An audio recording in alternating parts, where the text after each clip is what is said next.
दुष्कर्म, दरिंदगी और क्रूरता। महिला डॉक्टर संग निर्भया जैसा कांड। कोलकाता में दिल दहलाने वाली घटना।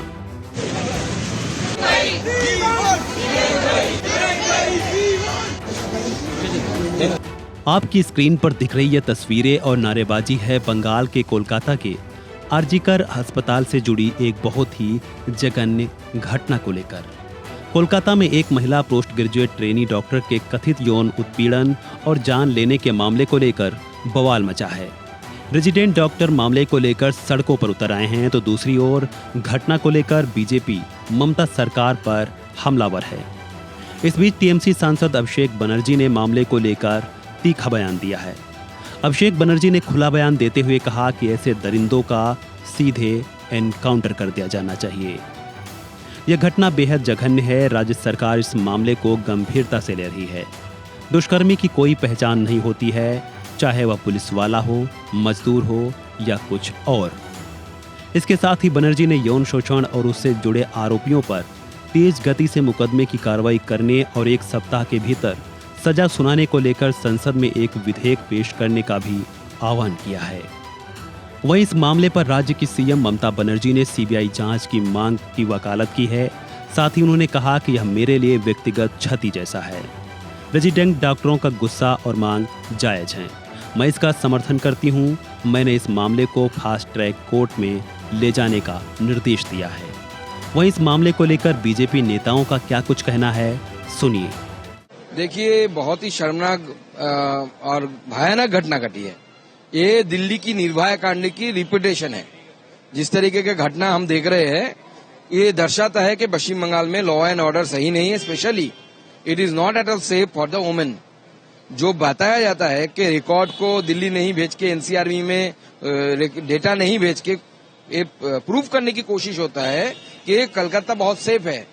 लेकिन ये घटना दर्शाती है एक मेडिकल कॉलेज जो इंटर्न उनके ही मेडिकल कॉलेज के अंदर में अगर ऐसे रेप एंड मर्डर हो जाती है, जो प्राथमिक जो इन्वेस्टिगेशन हुआ उसमें जो आया है, अगर वो सही है तो ये बहुत ही शर्मनाक घटना है और सरकार को इसका रिस्पॉन्सिबिलिटी लेना चाहिए और इसका इन्वेस्टिगेशन हम चाहते हैं कि सीबीआई के द्वारा हो। लेकिन पहले जब ये घटना घटी तो ये कहा गया कि ये आत्महत्या है और कहीं ना कहीं क्या लग रहा है कि इसको पुलिस के द्वारा छुपाने की कोशिश किया गया। पुलिस ने परिवार को साथ मिल के परिवार को कोशिश किया कि परिवार इसमें ज्यादा कुछ ना बोले और उसके साथ साथ जो वहाँ पे जो प्रूफ थे उन सबको हटाने की भी कोशिश पुलिस के द्वारा। मुख्यमंत्री है, स्वास्थ्य मंत्री मुख्यमंत्री है, ये कहते हैं कि यहाँ पे सब सुरक्षित है, दूसरे राज्य की बात करते हैं। नहीं, तो इसीलिए तो बेहाल है। ममता बनर्जी जब तक ऐसे बैठे रहेगी तब तक ऐसे बेहाली हालत होगी।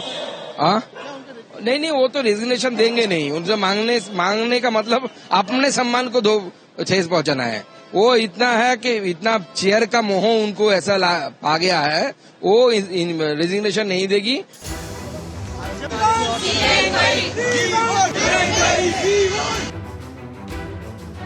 मामले में मृतक की मां ने घटना को लेकर बयान देते हुए कहा कि कोई कह रहा है दुष्कर्म किया, कोई कह रहा है कि जान ली, किसी ने कहा पैसे लिए। आखिर क्या हुआ है यह मुझे नहीं पता।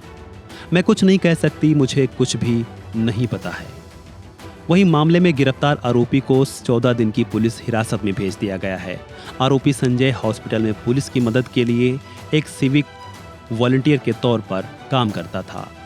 इधर इंडियन मेडिकल एसोसिएशन यानी आईएमए ने शनिवार को जांच पूरी करने के लिए 48 घंटे का अल्टीमेटम दिया है।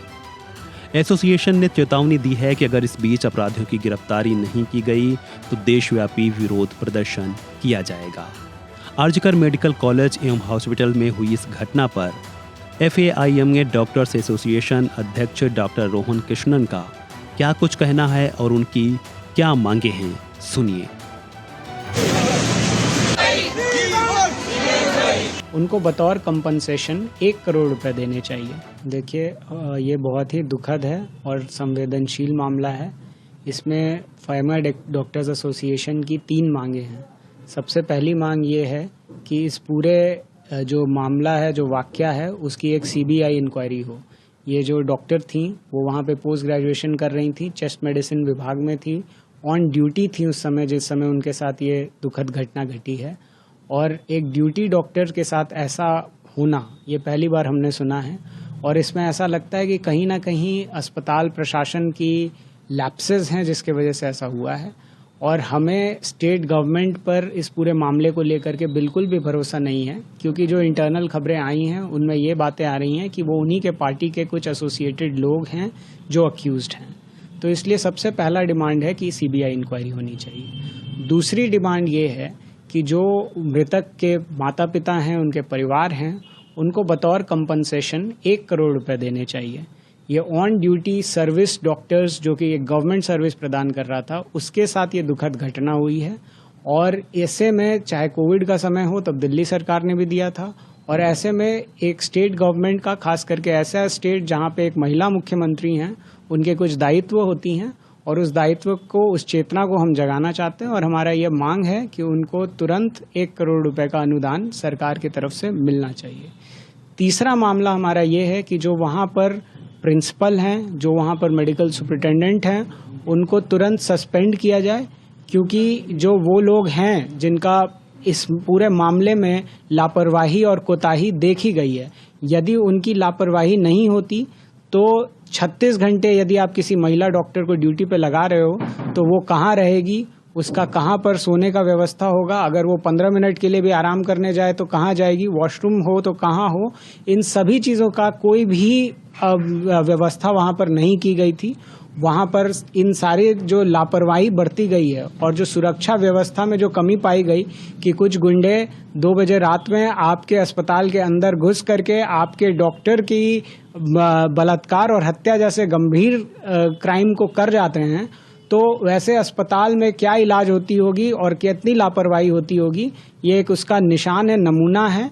तो ऐसे में तुरंत सरकार को अस्पताल के प्राचार्य और जो वहाँ के अधीक्षक हैं उनको बर्खास्त करना चाहिए, उनको सस्पेंड करना चाहिए, और हेल्थ सेक्रेटरी को भी इसमें एक्शन उनके ऊपर लेना चाहिए, उन्हें भी सस्पेंड करना चाहिए, क्योंकि मेजर लैप्सेस हैं सिक्योरिटी के पॉइंट ऑफ व्यू से, मेजर लैप्सेस हैं हॉस्पिटल के फैसिलिटीज़ के पॉइंट ऑफ व्यू से। कि हमें खबर मिली है कि सेमिनार रूम में उस लड़की को जाकर के सोना पड़ा था, क्योंकि उनके पास कोई अपना डॉक्टर्स ड्यूटी रूम तक नहीं था, एक सेपरेट वॉशरूम तक नहीं था। ऐसे में क्या बीता होगा उस लड़की के ऊपर। वो एक निर्भया पार्ट 2 हुआ है बंगाल में, और इसके लिए पूरा मेडिकल समुदाय, हम लोग पूरी तरह से इकट्ठे हैं, उसके साथ खड़े हैं, परिवार के साथ खड़े हैं। आरजी कार मेडिकल कॉलेज के छात्रों से हमारी लगातार बात हो रही है और उन्होंने कुछ गंभीर आरोप अस्पताल प्रशासन पे लगाए हैं कि उन्होंने इस मामले को दबाने की कोशिश किया गया था।